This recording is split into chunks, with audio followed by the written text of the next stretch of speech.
Wait, we're recording. Recording? All right, good. I don't know how I look. Something with a blind date.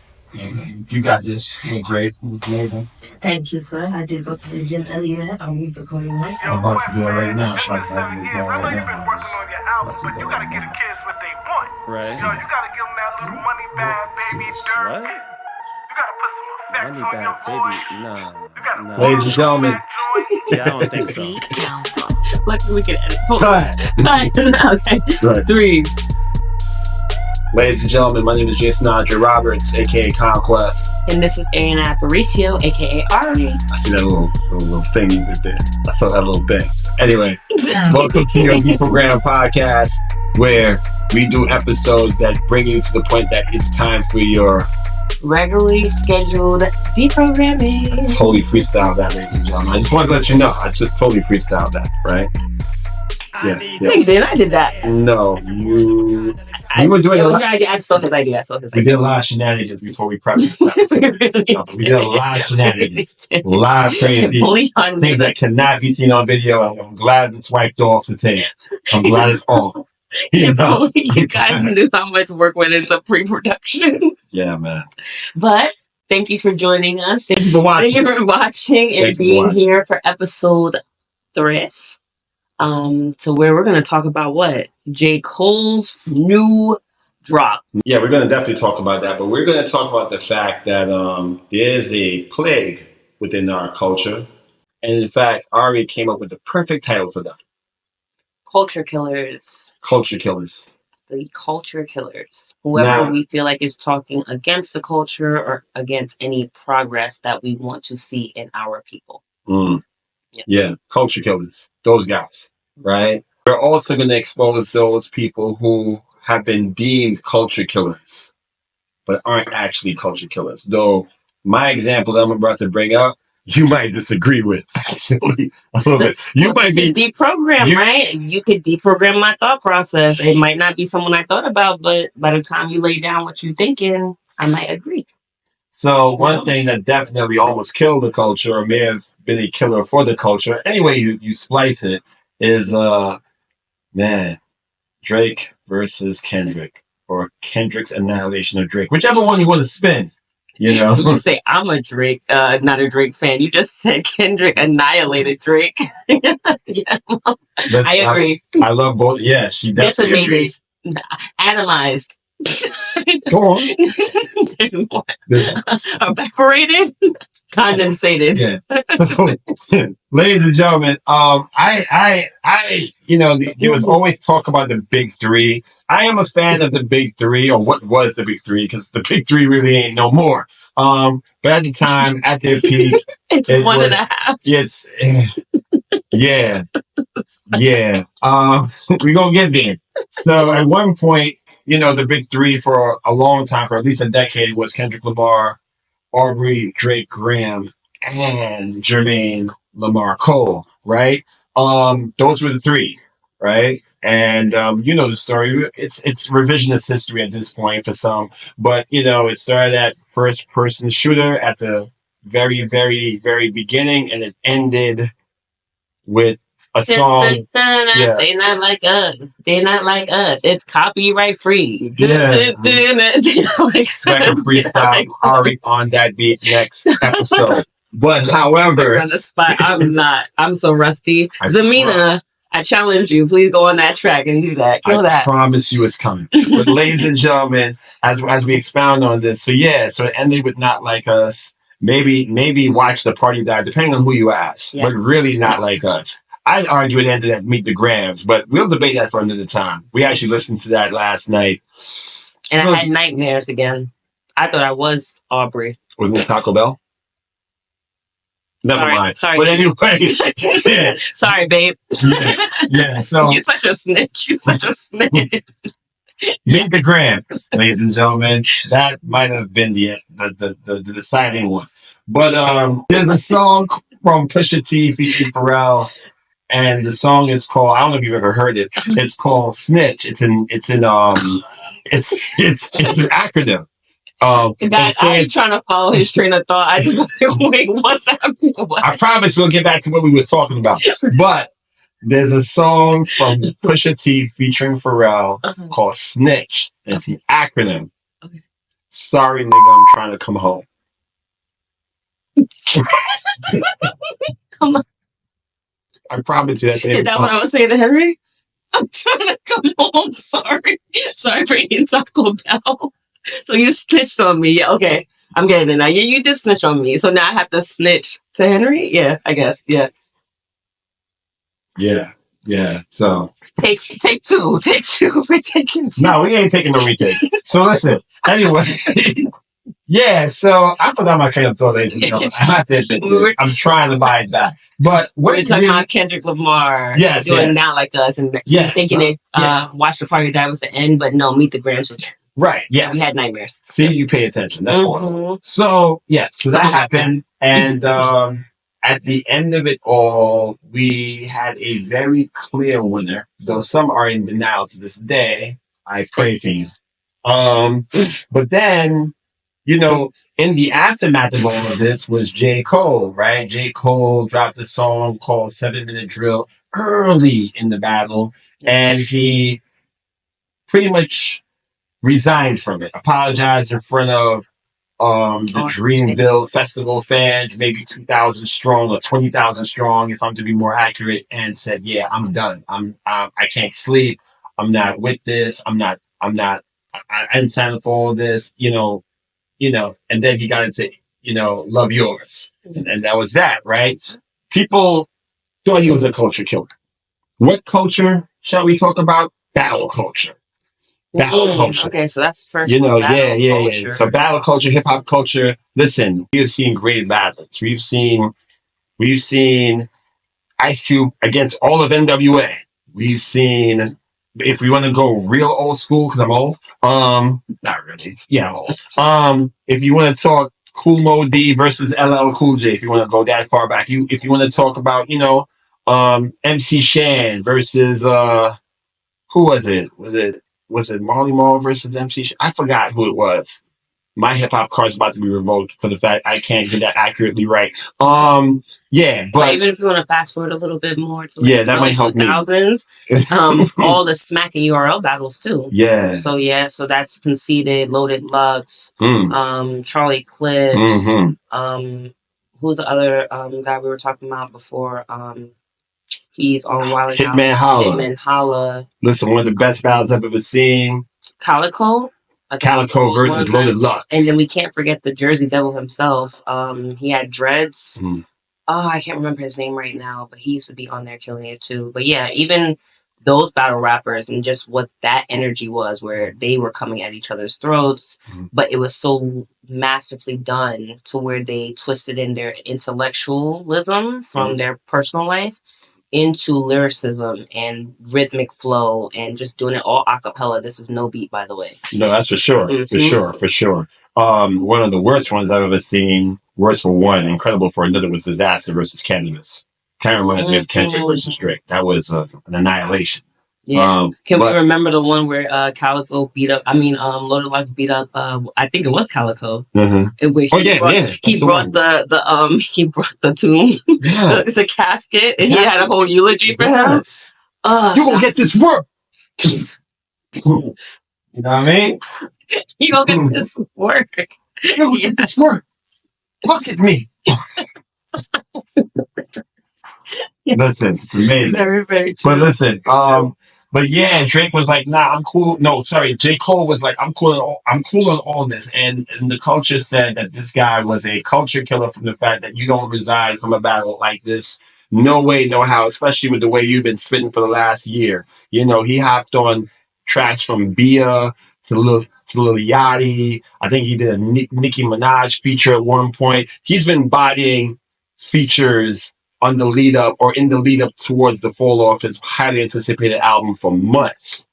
Cole rapping at a level that has rarely been seen since Lil Wayne, in my opinion. I agree. Yeah, incredible flex of skill. So we wanted Cole, Kendrick, and Drake in that mix. We wanted to see that. We didn't get that. But we got the battle that we wanted to see at the end. What was needed. I will interject just a little bit there. I wanted to see personally Kendrick and J. Cole. Yes. Conquest will tell you from the very beginning, I was like, Drake is so outclassed, he's going to have to eat his own beat. And lo and behold, Kendrick made sure he ate his own beat. So, yeah, so, Cole went low for a while, let Drake and Kendrick duke it out, Yes. Sans Cash Cobain and Thames feature. Grippy. Tip me, lick me, flip me, and no one understands. The dog hated that too. Yeah, the dog hated that. The dog hated he wasn't feeling Grippy either. So yeah, I'm so glad. Definitely. I'm so glad that you know how to do post production. But I love that. I think we should get. I bet you see a big dog in this video. Yeah. I bet you. I will do that. I'm that kind of guy. Yeah. So yeah. Yeah. So yeah. So he laid low for the most part, but then eventually, as of recently, I want to say, what's today? Today is the 10th of October. I think maybe the 9th of October. I don't know when you guys are going to see this, but I want to say, all right, it's the 10th of October for us. Mm-hmm. But I think on the 9th of October, he dropped Port Antonio. Yeah. Mm-hmm. Port Antonio. Yep. Port Antonio. Yes. Mm-hmm. And when I heard the record, now this time I heard it first. Ari hadn't heard it yet because I can't say that, I'm gonna snitch again. But I'm gonna snitch again. But when I was listening to no new friends, Drake. When I was you're gonna get there. Now, when I heard it, I was very, very, very pleased with what I was hearing because, leading up to that, he was looking great with features from A$AP Rocky. Pause, by the way. He was. The content, this is going to be great. You'll be doing this for the next 4 days. So the features, A$AP Rocky. Pause. Amazing. Whoa. That's not pause. Okay. You're being difficult. So A$AP Rocky jumped on that, bodied it. Daylight song, jumped on that. J. Cole, he did, bodied it. And then he did another feature with my man T Grizzly, Blow for Blow, bodied it. Looking like prime J. Cole again. But there was some whispers on the low that he's still a culture killer because you disrespected the culture of battling by not engaging, and then at the same time you talking about you one of the best rappers and that the best rappers alive. We can't take you seriously. We question your acumen when it comes to that. So he decided, all right, man, let me just put this to rest. Let me talk my talk. He put up a still picture of him and his voice somewhere. I'm assuming he's in the Ville, looking like he's doing a late night, trip to the bodega, and he put on this song on there, Port Antonio, and to me it sounded like Friday Night Lights Drake. Or why am I saying Drake? It sounds like because everyone is praying for Drake right now. That's why. It's a universal energy of love and hugs going out to Drake right now. Yeah. That's why. So you put out this track called Port Antonio, and it sounded like Friday Night Lights, J. Cole, the warm-up J. Cole, the J. Cole that we loved, little flip of Reasonable Doubt in the production, really fly, got the singing on, and I loved it. He was rapping on there. He got basketball scheming there in the first verse. Woo, crazy. But then the second verse gave us what we were looking for, at least what I was looking for. We need an explanation. And a lot of people, a lot of blog columnists, as I like to call them, they had opinions as far as like it sounding more like an apology. And I'm like, this doesn't seem apologetic to me. Okay, it seems like, him telling his truth to me. Right. So now this begs the question, right? In your opinion, hearing the song, do you feel J. Cole insulted battle culture? Or in the whole story, do you feel like he is neutral in it or even promoted the culture? What's your opinion? So we're talking from the apology to Grippy to the features to Port Antonio.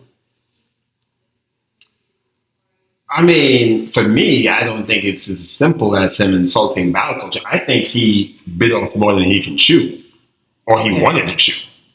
You know, like you could tell, in my personal opinion, 7 Minute Drill was lukewarm J. Cole.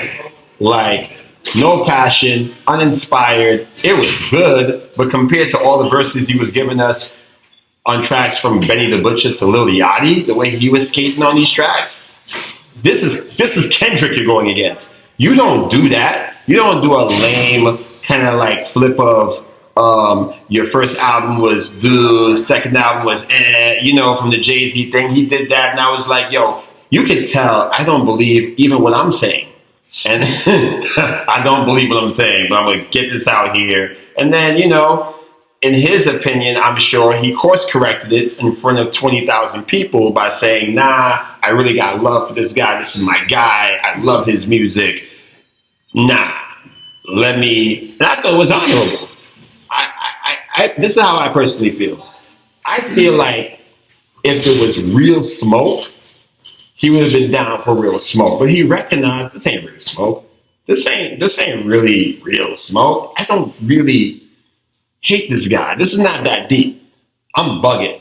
And my music, so uninspired. Yeah, it's uninspired. So I think, forced or I think in my head, he would have insulted battle culture more by doing something that wasn't genuine to him. To be honest, like what? Listen, the greatest battles we've ever seen, whether it's rap battles on Wax or rap battles URL, where like, there was at least a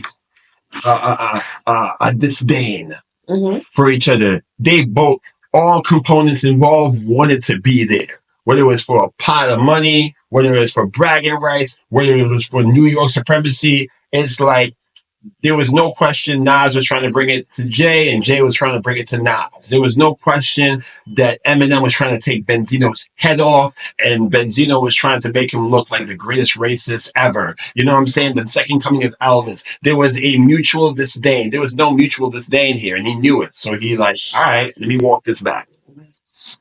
So I would agree with you where he definitely phoned in 7 Minute Drill. I still like the song, but I did understand what he was saying because, again, I never expected at this point in just rap in our generation, I'm not expecting people really to go violent with the beefs they had. I think that's something that we kind of left behind. When people say, oh, go for blood in rap, I don't think they really mean that they're going to stand outside their house and really like start to like do unsavory things to each other. It's more like, no, I honestly think that that's not mainstream anymore. When people say, hey, listen, I want you to go for him and this, that, and the third, they really do just mean in a lyrical battle. So even if you're talking about, oh, I do this to your thing or whatever, yes, there is rap that still does that, but it's not the mainstream rap we listen to. Which is why I was thinking about Fulio. No, right. Like, no. And honestly, that's that drill or whatever. So I'm not saying that there's not rap like that, but when we're talking about the big three, we're talking about them. When we wanted them to go head to head, we did not mean go up to each other's estate and like, start to, I don't know, bully people. Yeah, we like, weren't expecting violence. Right. So I do think 7 Minute Drill was phoned in. I agreed with that, but the reason why I still think it's a great song is because I never expected them to really have a real disdain, as you said, for each other. I thought this was a show. So it's like, okay, we all respect each other as the ones fighting for the top. And now we're going to put our pen to work and we're going to now do our best writing to be the people's champ. That's what I thought it was. So even in that play, you can still, it's almost like WWE to me, right? Like a lot of the wrestlers are friends, but the story they're telling the audience might be, oh, I hate this guy. I've always hated that guy. But you can always see like when they're trying to smirk or do a little smile because they know they're acting. So that's what I thought we were seeing with Drake, Kendrick, and J. Cole. J. Cole obviously apologized. I was one of those people where I did not want him to apologize. I wanted him to go for the top. You're going to jump off the ship. I did. I wanted him to go for the throne. But once See how they do you? They want you to jump off the ship. I said I wanted him to go for the throne. I didn't want him to jump off the ship. I wanted him to fight for his throne on the ship, for the wheel. Fight for the wheel. Yeah. But by the time I saw what Kendrick was doing, I understood the apology. So as people try to, because I think it rang to J. Cole that this was not a friendly bout anymore between rappers. This was one person who really, really disliked another person. And he was going to use his influence and avenue of rapping to completely decimate another person. And it's one thing to rap against your enemy, but Kendrick just came off the highest grossing hip hop tour of all time. Yep. He obviously has dedicated fans. He's obviously respected in the hip hop community. And he used all that influence to completely attack Drake in every single level of his character as a rapper, as a person, as a father, as a teacher, as a mentor, as a high school scout. He went all over Drake. Like he crip walked him and Whitney. So J. Cole apologizing to me, yes, battle rap. I wasn't messing with it either. I was just like, man, why can't they go blow for blow? Like they're all intelligent black men. They're really gonna kill it. We didn't have this bout in such a long time. It reminded me of the Smack URL days, but mainstream. So it's almost like they brought that to everybody. So you wanted Royce versus Mickey Fax. You wanted Royce versus Lupe Fiasco. Which didn't end well. They're not friends. They're still not friends to this day. But I did which begs the question, can you ever have a battle like that where everybody is friendly and it's a friendly fade? Is there such a thing as a friendly fade outside of URL? Yeah, because there's boxers who are, they're not beating each other up. There's boxers who are friends. So and they end up with each other in the hospital. So I've noticed, this is what I've noticed in the history of rap music, at least on wax. I've noticed that the friendship happened post-battle. Yes, At the time, yes, they were not. They were not rocking. Friends. I agree. Ice-T and LL are cool now. But that's because, and I think this is also a point too. Battle rap could be two things. And I realized this in my, listening to hip hop all these years, right? It can be a personal attack or an intellectual attack. A personal attack automatically shows I don't like you. Like, it's just like, hey, listen, I don't care if these lines are clever or not. Your mom slept with your uncle. That don't rhyme. That don't make sense. That don't do nothing. I'm literally coming for you. I want to hurt you. MC Shan versus KRS-One. The Bridge versus The Bridge is Over. That's what I wanted to remember. I have to get my hip-hop card. Yeah, the bridge is over. The bridge is over. Yeah. The bridge is over.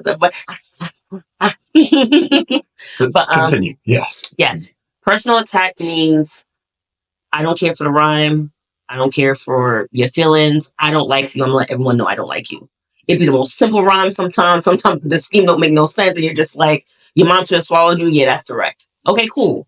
Then there's intellectual rap. Where it's like, I'm going to come with more clever bars, schemes, rhyme schemes, words that people have to look up at the source and be like, is that real? It's like, yeah, that's real. Scheme on schemes. Exactly. Once I saw that Kendrick did not care, he just happened to do both. And that is a testimony to the master rapper and artist that he is. He happened to do both I haven't seen anything more ruthless towards a person. The most personal attack of a person I've ever seen, in doing it in the most intellectual way.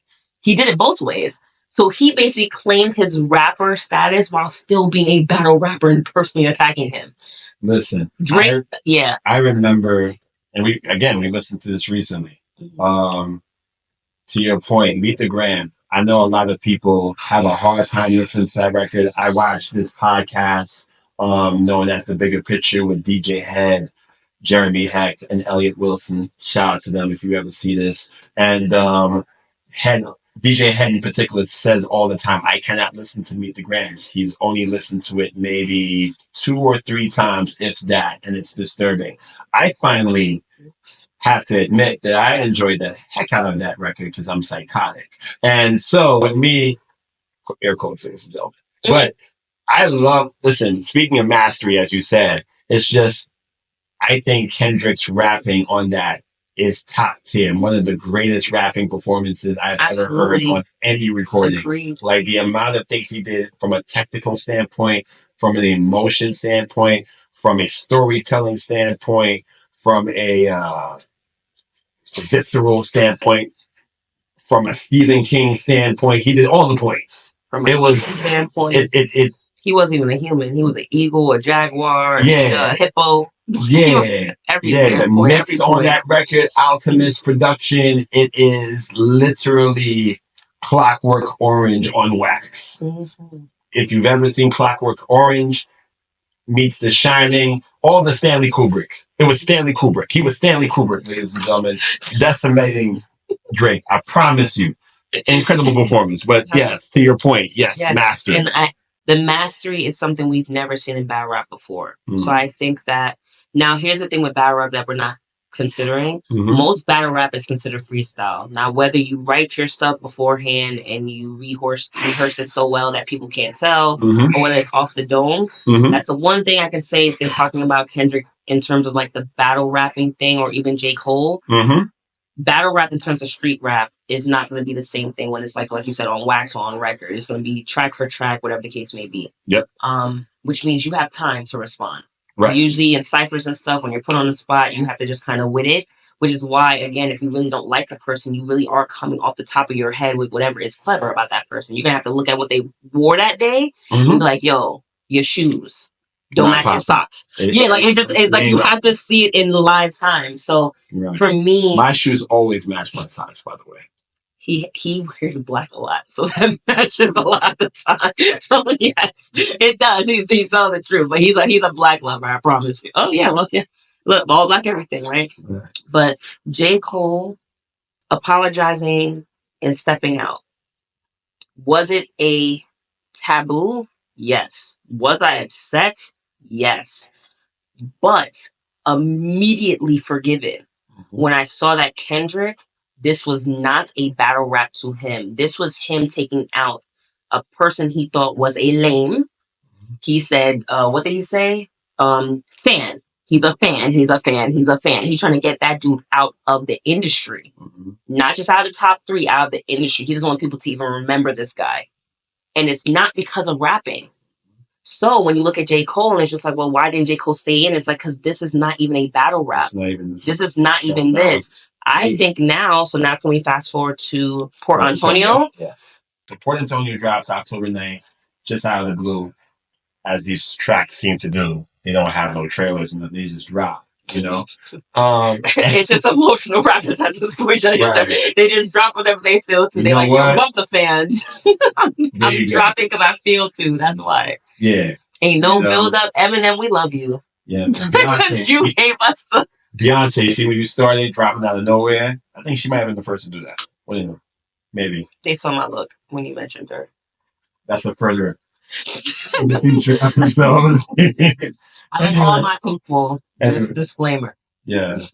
So anyway, Port Antonio comes out, and again, I love the record. You know, it's giving me authentic Cole, for better or for worse. I'm really get there. And I think the rapping is still excellent, but he's getting to the meat of the matter because he's being called a culture killer. And he addresses that in the second verse, right? He's kind of warming up in the first, gives us great, you know, wordplay, bars, the whole thing, what we expect from Cole. But then in the second verse, he gets right to it. And I listened to it. I think I've listened to it at least 3 times now, right? And eventually, just before we started this, Ari just hears it. And read it 3 times. And read it 3 times. And we have a bit of a shared opinion and a bit of a different opinion. So this is my take. Can we just keep it a buck? We disagree. She's on the record, right? Let's get to brass tacks, right? It's like 48% of the song. No, it ain't. Relax. That's not 48. Listen. So he's trying to be a good friend. All right, man. Let me read the lyrics. He loves you, Drake. He loves you.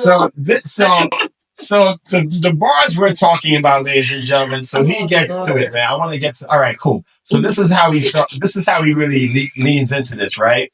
I was making red leather. Sorry, I was making red leather, trying to tell him to stop. You better beat it before he see the heavy metal get popped. So that could be an allusion to Drake because Drake was pretty much acting like Michael Jackson and Kendrick was clearly Prince, right? He was a mean ass wing with a hell of a shot. Oh my gosh! You know what? I'm in the wrong section. We're gonna keep that. That's funny. All right, cool. All right, so let me get to the master editor for real. Cool. We're gonna be on the 13th of October, and you're gonna be like, "I'm still editing the video." Exactly. So this is where it really starts. Not what I just did, right? I hate when raps become but like do not disturb signs, can't knock it if I see it's about the dough. They instigate the effery because it's profitable. The singing stop the violence tunes when dudes is in hospitals. I pulled the plug because I've seen where that was about to go. They wanted blood, they wanted clicks to make their pockets grow. So he could be obviously talking about the industry. Listen, man, you know how much money was made during this Kendrick Drake debacle? Them cats was eating. Screwface John, eating. Yeah, and I said all of them. Nose Like Shaq, Knox Hill.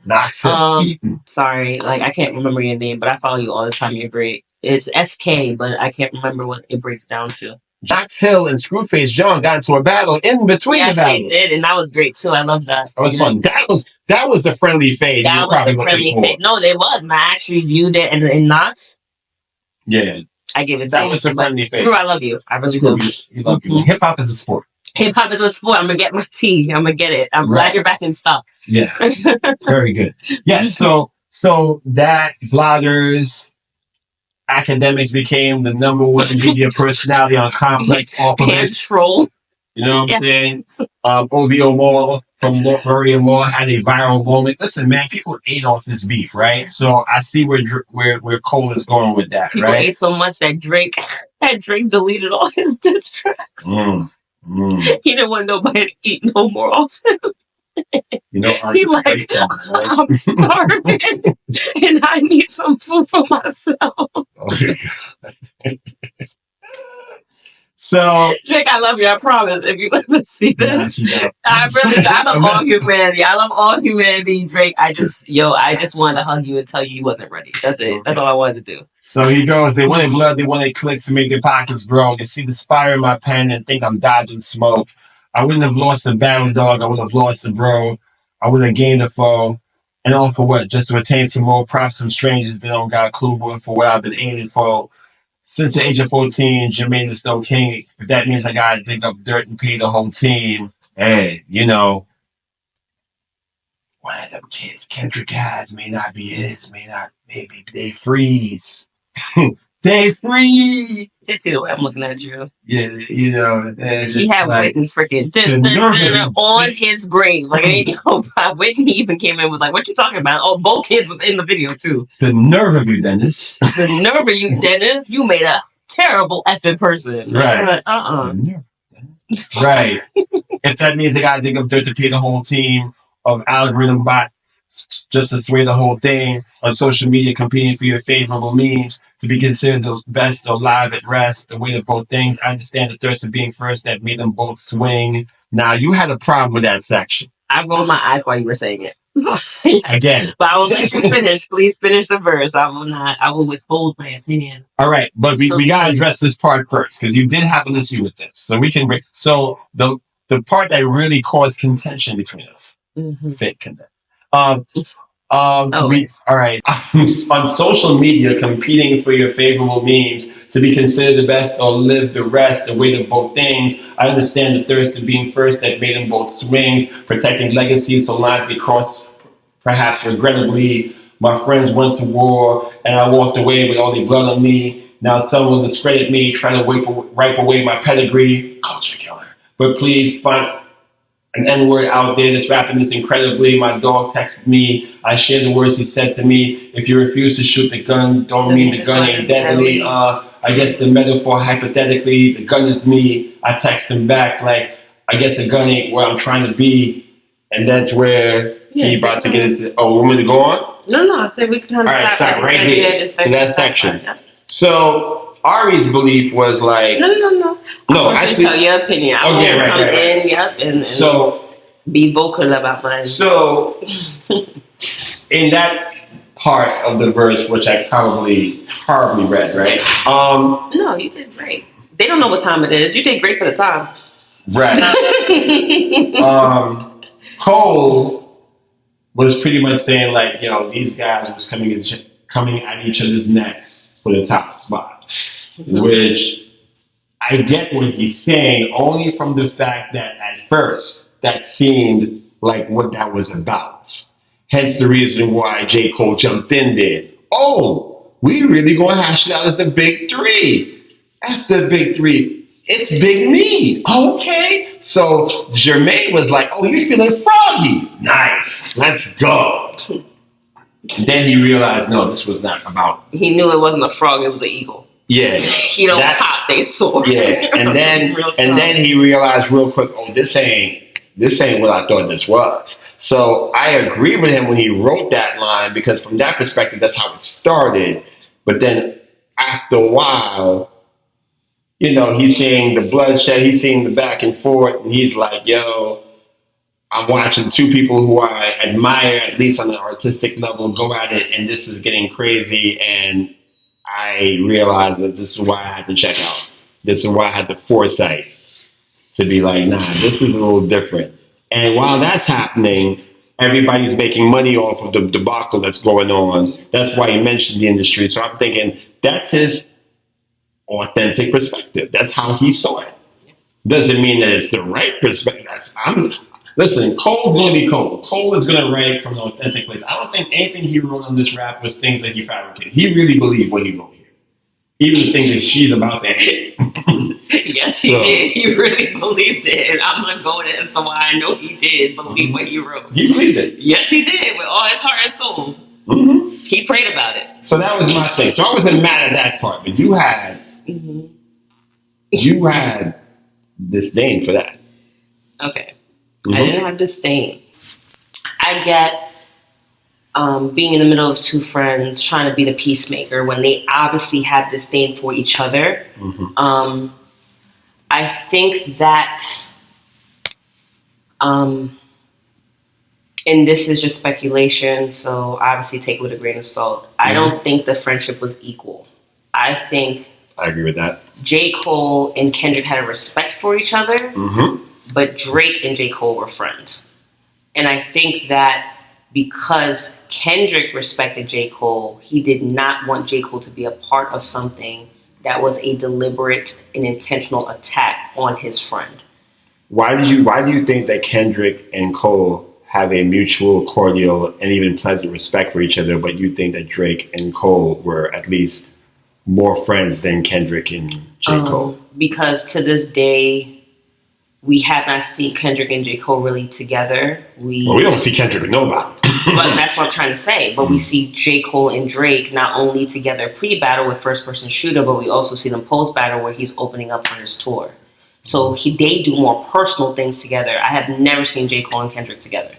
So that, to me alone, is enough evidence to say, okay, one is really your friend, but you can respect people in your craft and never even go to the bar with them or never sit down and talk to them. Of course. So they had a respect. Kendrick knew his intent, and he did not want J. Cole catching a stray, because he was about to let out a whole Uzi with double clips. And everyone, he said, LeBron, keep the family away. Steph, keep the family away. Everyone was away. J. Cole got the invite before that song dropped to get away. So even in that, when J. Cole mentions in Port Antonio, like he's in the middle of two people that he's friends with, it's hard for me to kind of see the balance there when it's more like you were friends with one person, you saw one person you respected, basically, it got to a point where he was basically bullying Drake at a point, and he's basically trying to keep his, I don't know if it's like composure, position, whatever, while still watching his friend, which subconsciously he might have even thought too, like, yeah, Drake, you need to kind of come down a little bit. But like, he might have, but it's almost like when you go and pick up your friend after an ass whooping they know they deserve and be like, okay, you're not going to murk him. I'm going to take him to the hospital. He obviously stepped on some wrong toes. Leave him alone. It's all good. Did we squash it? Are we cool? Are we fine? Are we good? I'm going to take him to the hospital. I'm going to get him thing. What Port Antonio does to me is that it brings back up this perspective of J. Cole really being torn in the middle when I think action shows what side he was on. And I also think it does this weird thing of him trying to weigh Kendrick and Drake on two shoulders when really Kendrick's not on any shoulder. It's really how Drake perceives him and how he talks about Drake that will ruin their friendship or keep their friendship. But it has nothing to do with Kendrick. Kendrick is so far removed. He about to go to the Super Bowl. He about to do another tour. He about to drop another album. He don't have time for J. Cole or Drake in a little tit-for-tat relationship. And what I think Port Antonio does, and we were laughing about this earlier, so you know this, is like J. Cole taking Drake's hand. You got your butt beat. But I'm going to be your best friend. And I'm going to walk you through this. And you know what Drake's doing? No. Then let me be Drake. You be J. Cole. Ready? Okay. No, keep talking. Go ahead. So wait, I'm what? You're J. Cole. I'm Drake. Okay. Hey, you got this. You got this. You got this. You got this. Listen, all you got to do...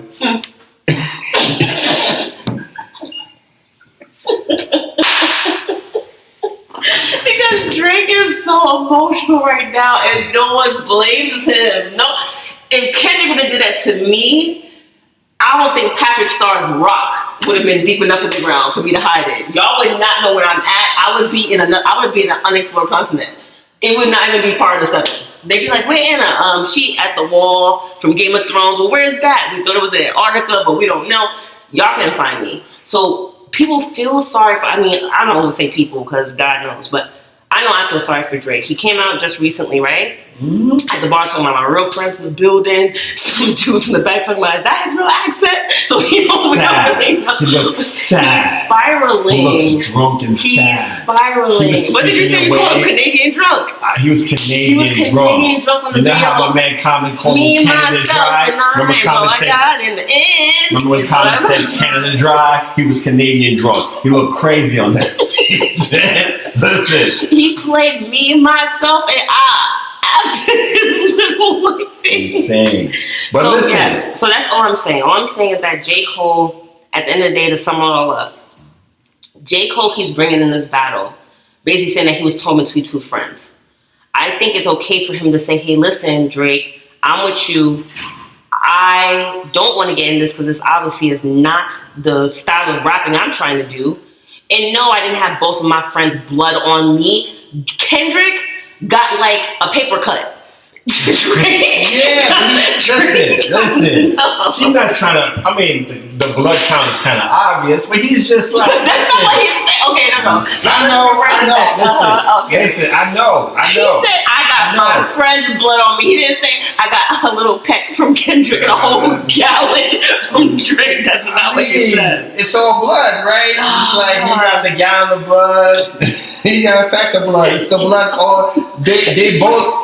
He's not counting blood ratios right now. You're doing J. Cole. You're trying to be like, no. You J. Cole and you J. Cole and J. Cole. It's like what J. Cole doing for them, you do it for him. Hey, listen. No. According to my man, he said, I ain't trying to pick sides, man. He said, hey, listen, he said, they stripped, this is the part that really got it.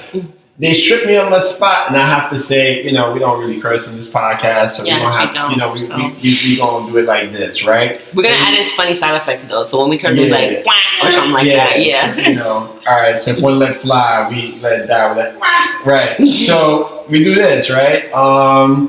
He says, "Man, I'm so in my thoughts right now." Here it comes. I'm delaying. I'm lost. It's okay. Okay. I'm here for you. You got this. Don't do that. Okay, that's a second. But don't do that. Don't do that. All right, cool. This is where he says, no, look. You say, yo, they stripped me on my spot. Now I'm finally free, my ninja. They say I'm picking sides. Ninja's got to do it. They say I'm picking sides. Ain't no lie on me, my ninja.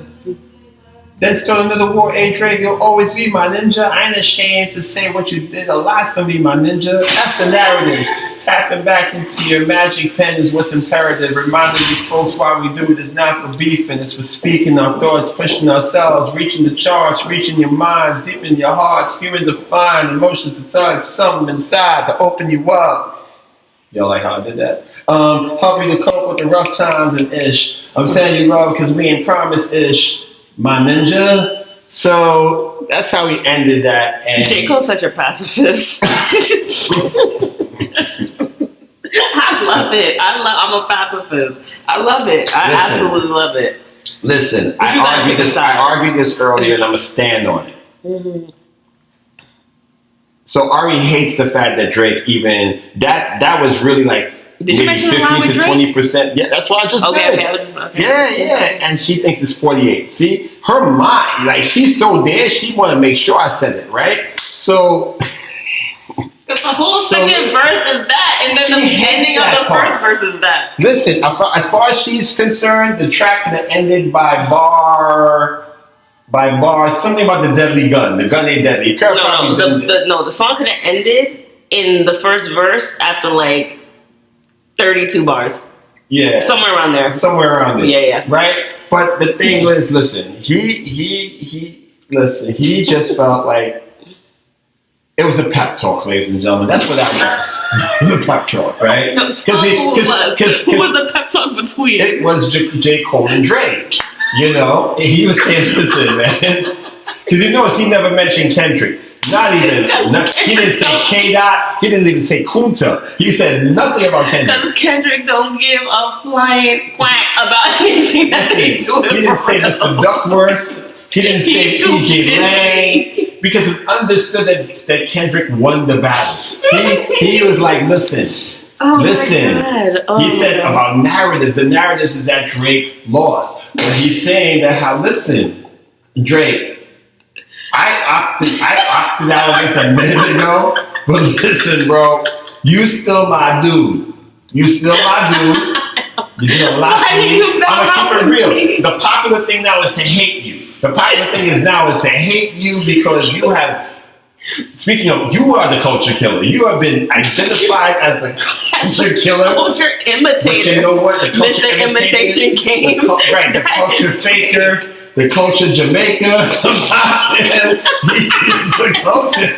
Ain't no accent. You know, right. You know, but he said, listen. If y'all can't go back to that video where the guy was like, is that his real voice? When he was in the bar. Listen, he identified that, right? He was identified as that. But Cole said, listen, despite all of that, maybe in spite of all that, listen, I respect. Listen. He was giving him a pep talk. He said, "Oh, dude, all you gotta do is reach for the charts, reach for the hearts." You know, write something to inspire. Mind you, Drake isn't doing none of that. I feel like this is a parody episode. Hasn't been doing any of that. This has to be a parody episode. He hasn't been doing any of that. You know, he's giving them game. He's telling them how to come back. Because it's understood. Because he's like, because Ari's point was, Drake makes it seem like, Drake was still in any type of battle or any type of equal footing with Kendrick. No. Cole recognized Drake, he lost. Let me help you. Okay, let me help you, bro. Listen, you can lie for me. Because you can help a bro who hasn't lost a fight. You can help a bro that hasn't lost a fight. It's called jumping in. You can jump in to help your bro win a fight. There is no more fight to win. That thing is over. It's done. Did y'all not hear the warning? 1, 2, 3, 4, 5 plus another 5. He got 5 more in stock for you. Do not go past go. Do not collect $200. Go straight to jail. Drake, don't come back. Give some time. I just don't understand why J. Cole even mentioned the battle. He already took his apology. And this one. But he had to mention the battle. That's why he was being called a culture killer. Because you messed battle culture up by being in this battle or resigning from the battle. Yes, I agree. I agree. He had to mention it. But it only would have took 2 bars. He didn't have to go as far as defending your friend. We know you are with Drake. The way them guys is on the net. They would have been satisfied on 2 bars. He's rocking with Drake. He's open. You should read the comment sections for that song. Listen, I'm gonna read the comment section for this. But it's like, to me, if J. Cole would have just mentioned 2 bars, hey, listen, I just didn't want to pick a side. If y'all not effing with me, then F you. However, he can lyrically master that. I have not done rap in years, so I'm saying the most. She's nice. She's that nice, you know.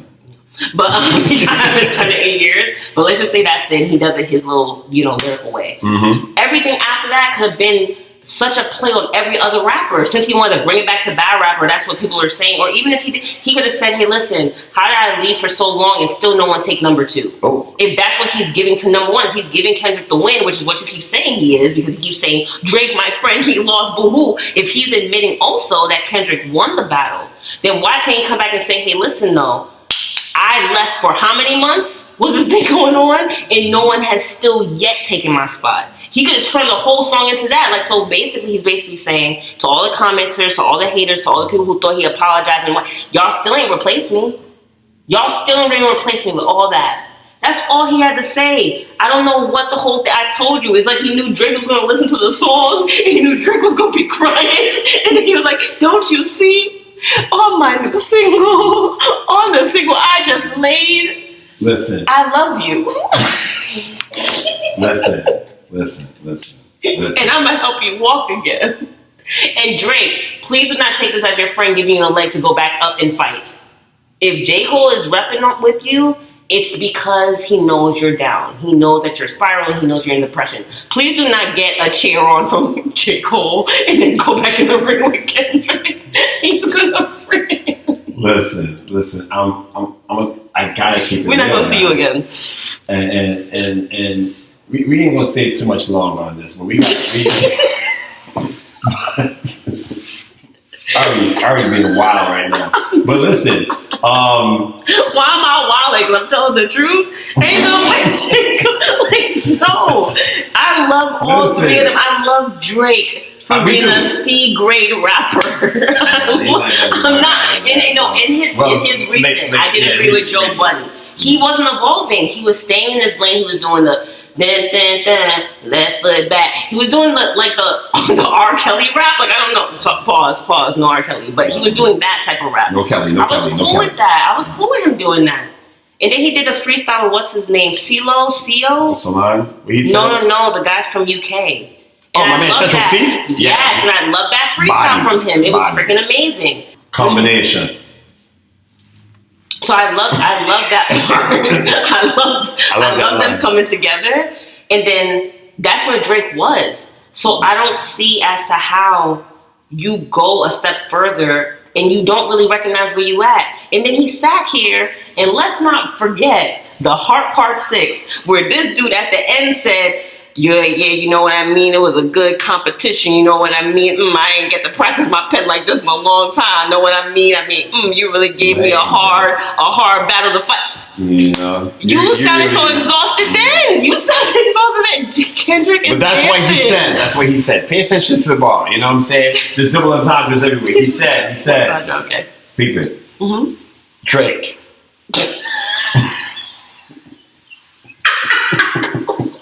Drake.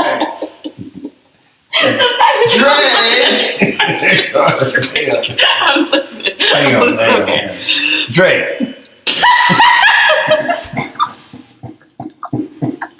I'm sorry, man. Drake. You'll always be my ninja. I ain't ashamed to say that you did a lot for me, my ninja.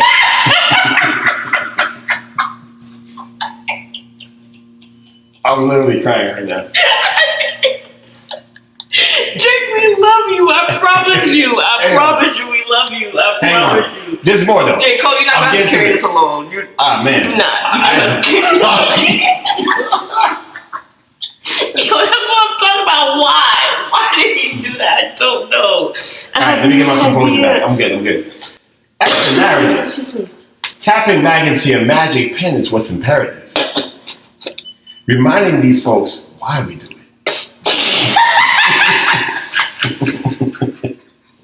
It's not for beefing. It's for speaking in our thoughts, pushing ourselves, reaching the charts. So, this is the problem to break down, ladies and gentlemen. Wow, Ari's on the verge of a conniption right now. A laughing conniption. So, the reason why is because here's the oxymoron about this. Mm-hmm. It's not for beefing. So it's a cautionary tale. It's like, you know what? You're not for beefing. All that stuff you was doing with the language and all the other records you was doing, You're not for beefing. You're about. He said it. He's giving. J. Cole is giving Drake the blueprint. He's like, reach for the charts. That's what you do. Reach for the charts. Reach for the number one. Inspire the hearts. Don't beef. It's not for beefing. We're not here for that. You're not here for that. You not ready. You know. You're not ready. You're not ready, right? You know. Deep in your heart. This is perfect. This is perfect. Yo, I'm dying, guys. J. Cole's a master writer. I'm realizing how dope J. Cole really is. This is like a Jedi mind trick. I'm sorry. Reaching your mind, deep in the hearts, screaming to find, emotions to touch. You know Drake's all about the emotions. He's telling you, listen, stay in your lane. He's pretty much telling you to stay in your lane, bro. He's even telling you, reset. So wait, guys, wait. So, can I put something? Yeah, sure. So Jacob basically wrote a love letter to Drake. Yeah, we can end it there. There it is. Something inside to open. So wait. Full circle, ready? And writing a love song to Drake. Did he decimate battle rap culture? Yes. Yeah. That's nostalgic. Yes. You do not write love notes to your opponents in battle culture. But you're not fighting Drake. That's what he was. We get it. It was the top 3, and then by the time he get back in the game, he was writing love notes. J. Cole, in terms of battle rap, you have killed the culture. Oh man. You have killed the culture. Kill the culture. Is that where we're gonna leave it? We leave it at that. You start writing love notes to the opponent you're supposed to be beefing against, you lost. Like you didn't just lost, you completely decimated the culture. Oh man. You just had to come back and say nothing at all. But no, he said. Listen, but you gave us a laugh. But you said it. Drake is not his op. But he was. It was big 3. So unless you're telling me in that Drake and J. Cole was the double team Kendrick. I've been trying to work this password for the longest. But I remembered it. But I was gonna Ari cook until she got the password back up. There we go. Yep, it's still going. Yeah. Oh man. So unless you're telling me that J. Cole and Drake was supposed to team up on Kendrick, Drake was also his enemy. It was the top 3. It was 1 for 1 for 1. So if he writing love notes to Drake at the end, that means that he was never back. It's gonna be the 2 of them versus him. He ain't writing no raps against. Listen, I heard 7-Man drill. I didn't hear no rap again. I didn't hear no verses directed at Drake. Did you hear a verse directed? You hear a line directed at Drake? That's what I'm saying. They was double teaming the man. And J. Cole was just like, no, you get decimated by yourself. Emotions to touch. Drake. Something inside to help you cope. Drake, we love you. We just want you to come down. Something to hide. Emotions to touch. Something inside to open you up. Help you cope with the rough times. And ish. I'm sending love because we ain't promised. He wrote his version of what's that Eminem song that just dropped to his daughter? Temporary? It's like when Drake going through hard times, he gonna play that back and be like, "There's one friend I have. That's that friend." Jermaine has always been there for me. This battle's temporary, and that's it. That's what we got. And guys, thank you so much for tuning in. This has been so funny. Like again, Drake, we love you. Jermaine, we love you. Kendrick, we love you. To me, y'all just doing y'all thing. Drake, I love you in the sense of like, this was your humbling. You can always come back. You can always just be like, you know what, I effed up. Like, I want to like rebrand. I want to do whatever. But you know what you're doing. Kendrick kind of exposed what you was doing, but you know what you was doing. Even Lil Wayne told you years ago to kind of stay in your lane. You didn't do it. You didn't listen to his advice. And then you kind of got whipped for it. But the best thing about our culture is that we're a forgiving culture. We are. You can come back. Everything was just an accusation. Nothing is charged. Nothing is criminal. Y'all didn't go there. I didn't see the police do anything with you yet. So you good. You know, like you're fine. Like you can come back and kind of just admit. People just want to see you admit defeat. You gonna keep going. People just gonna be like, yo, you gonna have DJs trying to play your song that literally take the record away. Like, we're not doing that to you. Like, we're not gonna do that to you. Because we don't want you to embarrass yourself. Listen, man, if it was good for Jay-Z to admit it, yeah, it's good for you. It's good for the goose. Yeah. Good for the game. All right, guys. Well, thank you for tuning in. Wait, we're not done? Oh, We're not done? I'm sorry. I laughed so much. I'm just like, yo, my head is We're not hurting. done? Yes, okay. We got I mean, we could close it. I mean, we could get more culture killers out here. Yeah, that's just the one episode. What episode is if Jermaine is to battle rap? I mean, all right. So listen, we got all right. Boom. We just did a culture killer that was suspected. Let's get a culture killer that was confirmed. Okay. You pick. The culture killer that was confirmed. Confirmed culture killer. Ooh. Andrew Tate. Oh man, she did. Oh, all right, cool. Let's talk. Yeah, let's go on the whole other spectrum. Let's move away from music. Yeah. Let's get to Andrew Tate is confirmed culture killer. Now, I have a very short history with Andrew Tate. To me, Andrew Tate was this guy that kept being mentioned half the time, all the time. I go online and his name would come up, bald-headed guy, talked a lot, very aggro, very masculine. And every time I see him, I hear reports about, he's about to get arrested. And then I go away for a couple of months and I hear more reports that he's about to get arrested. Then I go away for a couple of weeks. Hear Andrew Tate say it again. And yeah, he's about to get arrested. It's like, does this guy get arrested? He's in Romania. He's here. He's wherever. And I didn't have the brain power or the interest to really dig deep. But that's why Ari's here, because Ari's been following. And in our private times, having conversations, because this is where the podcast came from, she schooled me on Andrew Tate. And I did my own little research, Wikipedia up, watched a couple of videos, and he's special. Mm-hmm. Yeah. Special character indeed. Yeah. Andrew Tate and his younger brother, Christian Tate, they were a part of what they call the Manosphere. It used to be the Manosphere Movement. It kind of was before like 2015 or so. Mm-hmm. It really started gaining traction during COVID. Mm-hmm. And they basically spearheaded this, which I do completely agree with. But this is for every walk of life, every culture, every gender, every, race. Mm-hmm. They basically promoted the welfare of men, whether it be in financial health, physical health, confidence, demeanor, etc., etc. They came around the same time that Kevin Samuels and them were kind of in the space too. Right. Basically just uplifting men, which I, again, number one proponent, of course. Okay. Because I was just about to ask you. Yeah. Did you find any of that odd? You were for it. No, I was for it. I was for it. Men supporting men. Great. Yeah, men supporting men. Why would I be mad at that? Okay. So, presumably helping them to be better. Yeah. And holding each other accountable.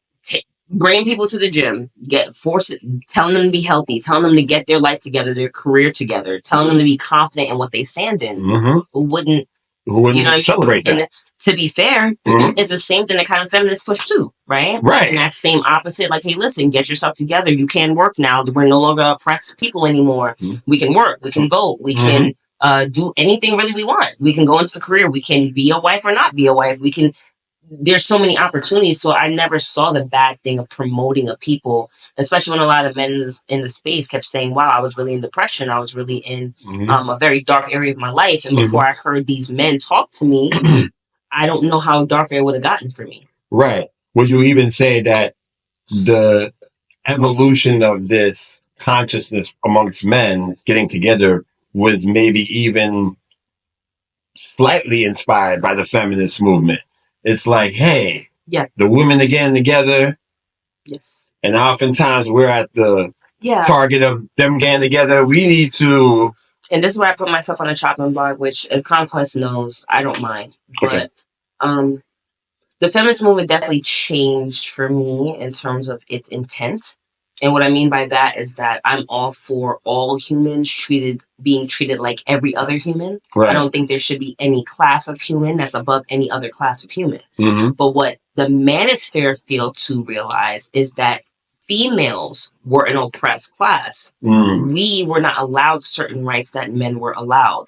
So when feminism came to be, it's because it's almost, again, me being identified until race is no longer an option on my passport, me being African American, that's like the civil rights, where it's just like our people was an oppressed people. There were laws that were strictly written against us to not be equal to our counterpart. So we fought for that. After that, feminism was a fight. And me being an African American woman, my ancestors fought 2 fights. The slavery, the civil rights, and then we had to go right into feminism because it said all women. It didn't classify black women or white women. So women had to fight too. Black women in particular had to fight 2 fights. And then people wonder why we were exhausted. But I digress. So Manosphere comes in, and of course I'm like, okay, feminism, like we're fighting for our rights, we're trying to be equal. We obviously know we're not biologically equal, but we want to be respected the same. Right. And when we come into a relationship, we want to know that we're both holding the same weight, but even out of a relationship, right? Workplace, casual dining, park, we want to be seen as people to each other. Perfectly understandable. Where Manosphere, I think, feminism for me turned more into a bullying tactic in the last recent years. Again, this is my opinion. And Manosphere took whatever they took, like you said, it came from the feminism part, I think even from the bullying part of what feminism was. And it became just as toxic, if not more toxic, because the intention for the Manosphere when it started was pure. It was a confidence building, like, hey, listen, get up off the couch. Right. You have so much more, you mean so much more to so many people, go out and do your thing. Right. And it twisted faster than what they can ever say feminism twisted. Because feminism was around since, the 1950s? 1940s, don't quote me, but somewhere there. Yeah. Manosphere was, recent. Excuse me, because I'm going to sneeze. It's the fall, ladies and gentlemen. It is. I'm sorry. You're good. Feminism, 1950s, 40s, probably even older than that.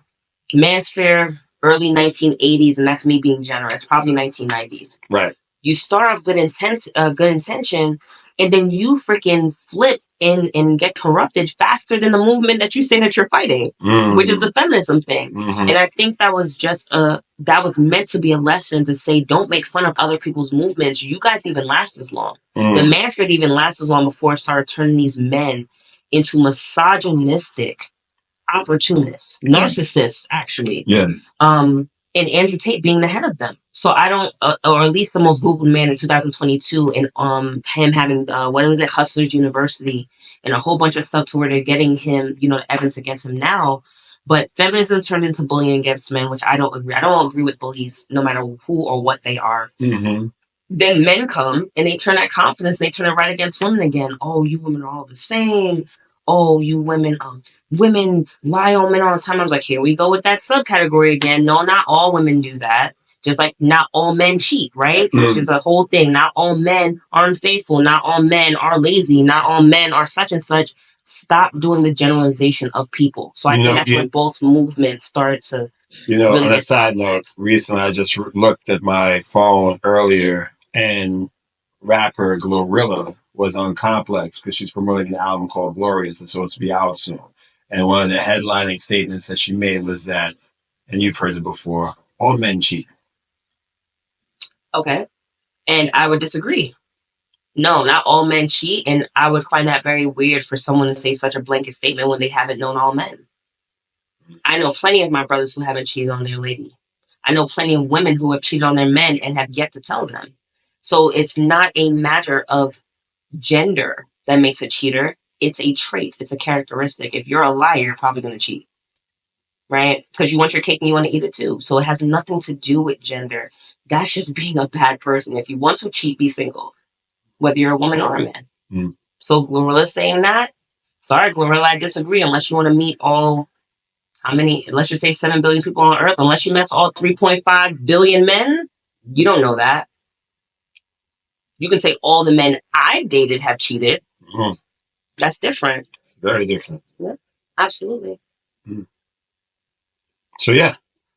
So, well stated, by the way. So, he started this thing, right? But then now it's become, because, you could almost, so there was something you talked about where, and I thought it was so funny and so juvenile at the same time, Like you mentioned guys like Fresh and Fit, that whole you mentioned something about tears. Yes. And I want to really get there because it's like you mentioned that he's a culture killer because now, in your opinion, in fact, this is the best question to ask. In your opinion, what culture is he killing? He's killing the progressive culture. And the way I can define that is that I'm an advocate for humanity improving as a whole, and he completely destroys that culture. He reverts us back to a war that we weren't even fighting. He basically brings up a new war. I'm not saying that war didn't have some type of foundation or whatever, but you just took that war and like put gasoline on the fire. You didn't make it any better. You have these little boys coming out here calling their moms bees, worse, calling women who they never met, oh, you're going to be nothing but a H.O. And these are little boys. Like, I mean, God forbid my grandma was alive. They would have got smacked through that. They would have got smacked through maybe 2 or 3 walls right now. But we don't, we obviously don't treat children that way. And that's us being better parents and understanding that that type of teaching doesn't do anything. But again, I'm an advocate for humanity improving as a whole. So to me, the culture he kills is what I would say is progressive culture. Us getting better as people, not a people, period, meaning building better families, being more supportive of each other, no matter what the circumstance, no matter what we're going through, not judging each other, not being harsh to criticize each other. He went ahead and made the man versus woman war, which I talked to Conquest about before. I believe it's a manufactured war. I believe they obviously do that to keep us separated, to destroy the household, whether it be race or not. I do believe that's intentional. He did that, and it's almost like he played into that. So I'm starting to think he's kind of like he's either a plant or he's someone who just never healed, and he's just spreading that hurt. I see a lack of healing with these guys. Like I watched the Fresh and Fit podcast as much as I could possibly stand. And I see some of these segments, and to me, it's like, it's almost like somebody who never had money, and all of a sudden they get a whole bunch of it, and they lose their minds with it. It's like the guy who never experienced a woman looking at them, no way, shape, or form. There's certain guys who, when it comes to women, they could be richer than Rockefeller or broke as a joke. They just have a charisma and swag. It's just like, they can easily attract the opposite sex. These guys, before they got platforms, before they became empowered, you could tell or get an impression that they probably had a hard time talking to women or anybody. Absolutely. And then the minute they felt some sort of celebrity and some sort of power, they became bullies. Yeah, because that's what happens. You never want to give a victim power. And the reason why you never want to give a victim power is because they'll just end up doing the same thing to other people that was done to them. The only time you can give someone power is if they healed. Because now they don't ever want to give the hurt that they healed from to someone else. So all I see in Andrew Tate in them is just a whole bunch of hurt men. And I thought of something, and that means you're good for the quotes, right? Yeah. But I would just randomly think of something. Right. I was like, women don't benefit from making weak men. But guess who benefits from making weak men? Other men. So, break that down. Extrapolate that for us. Okay. So, when people sit here, and Andrew Tate has said this many a time, oh, our single mothers made weak men. Our single mothers did this, this, and this. I don't hear often the absent father part, right? It's always the parent that was there, not the parent that left. And then, I don't see how a woman would benefit from making her son weak when he is the only man in the house. That's why often when I saw my brothers who was raised by single mothers, they were doing some very unsavory things when they were young to support their household, their mother, their grandmother, their sister, because that's the man that the women around them was raising. You are the man of the house. You have to take care of all 3 of us, and you can't be bullied by outside. And they'll say we make weak men. No, we give you guys love, and you guys decided to then take that title, which is all it is a single mom, but you left us single. A lot of you have done that. A lot of men have left the women single. And you then take that and then bring that title on and say, oh yeah, so we're gonna basically bastardize and we're gonna attack the parent that decided to stay. Because all those single mothers could have also left. They could have also left their child behind. They could have did what you did. You don't want it, I don't want it either. So what we gonna do? It don't matter. There's no we. Where that child go now? CPS? Sounds like a conversation that we had recently. Your mom's husband. Yeah, for sure. And again, it's just one of those things to me where if other men make other men weak, it goes back to the power dynamic that we've been living in for the last thousands of years. I don't know if there's someone, please let me know. I don't know of a time in history where women ruled the planet. I do know there was a time where women and men ruled together. Kings and queens ruled together.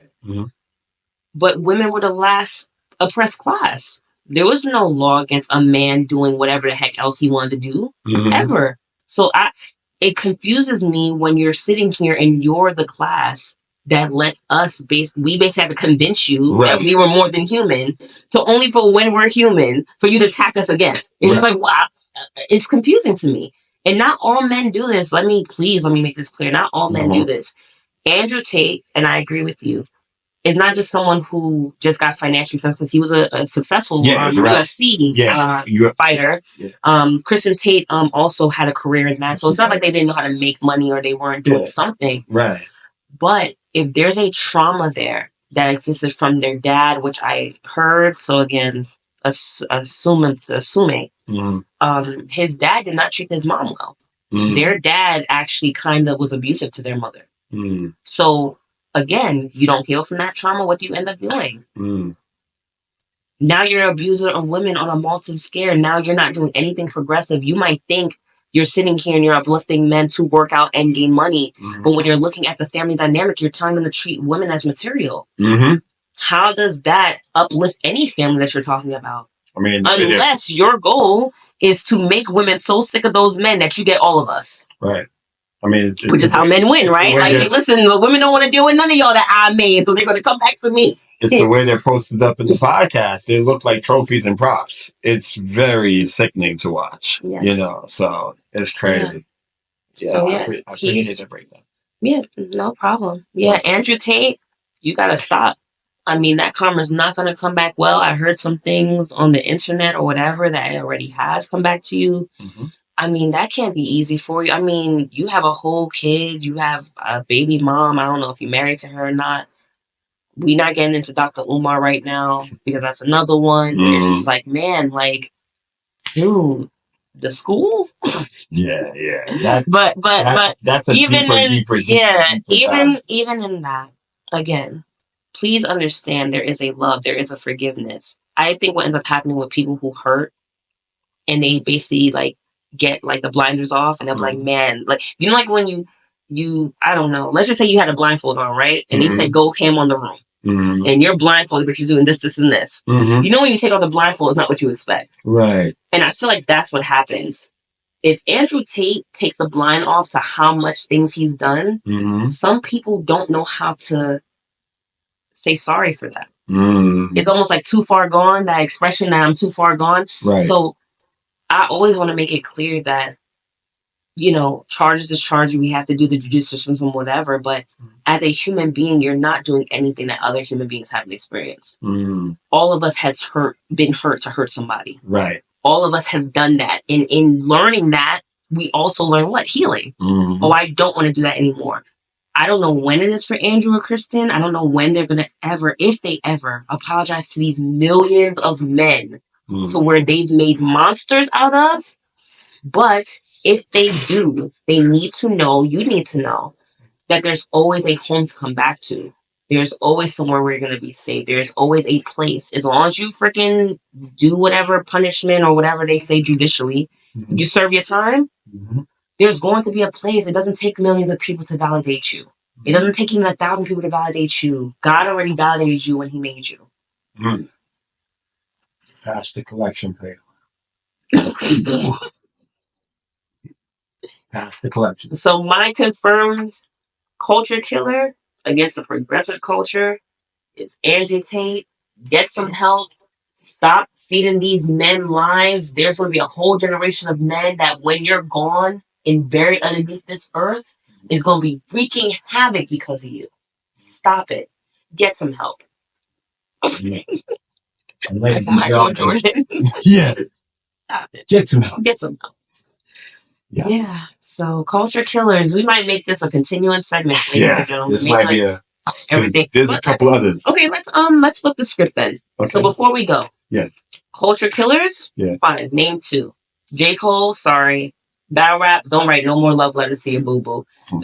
Andrew Tate, stop the nonsense. Stop it. J. Cole is a question mark with the culture killer. It's still Battle rap, if you started from apology and you ended at love note. I've never seen a battle rap like that before. It'd be very interesting to me. Andrew Tate, stop it. Progressive culture, you're definitely killing that. So, culture promoters. Oh yeah. Culture promoters, man. Man, I want to shout out my man Randy Mason. Ron's help young minds excel.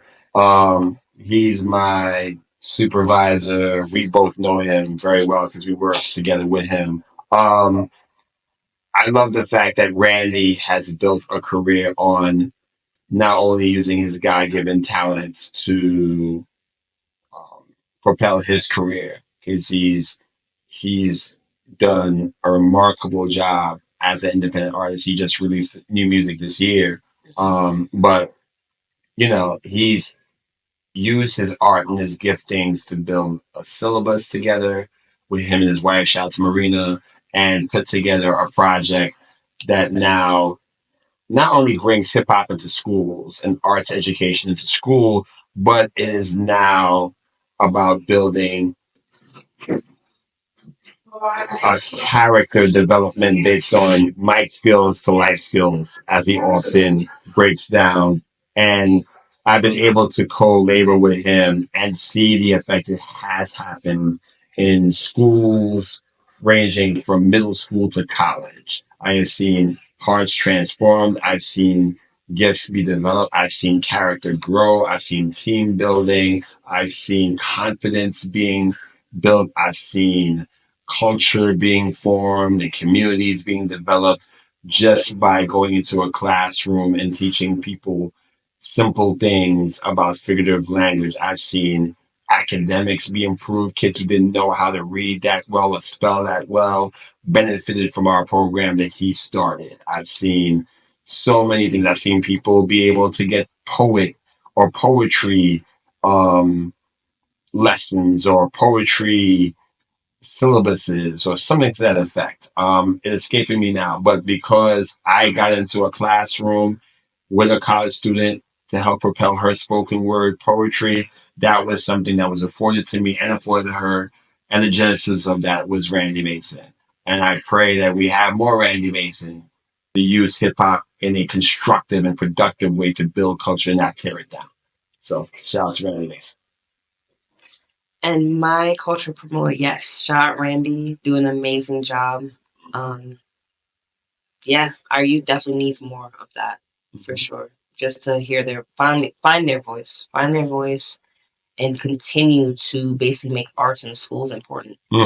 Yeah, because it was dying when I was back in school too. They always find it a struggle to promote arts programs and musical programs in school. Yeah, my culture promoter would be Vernon Diverse Wooten. I pray I'm saying your name right, but he for the last couple years have done this award called Fatherhood Matters. Really?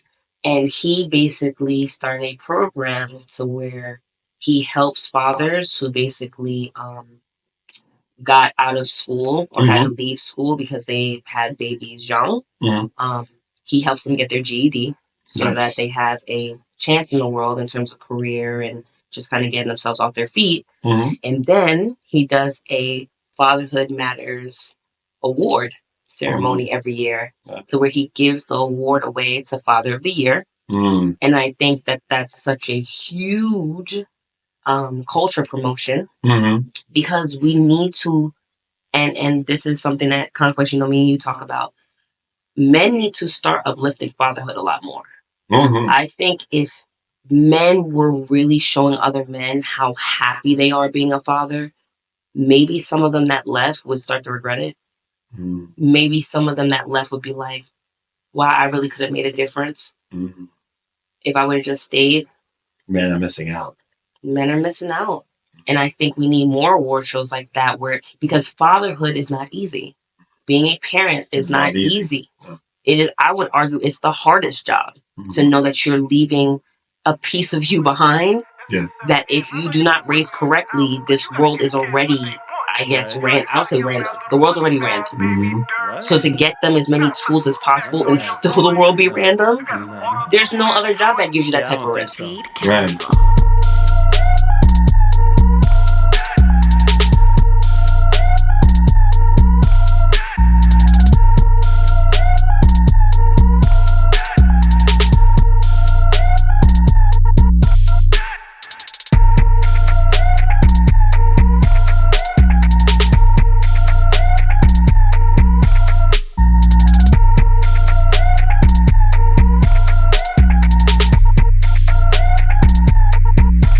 I need those hands in the air. If you're one of a kind, not a copy. In the perfect design, God got me. No L's over here, I'm an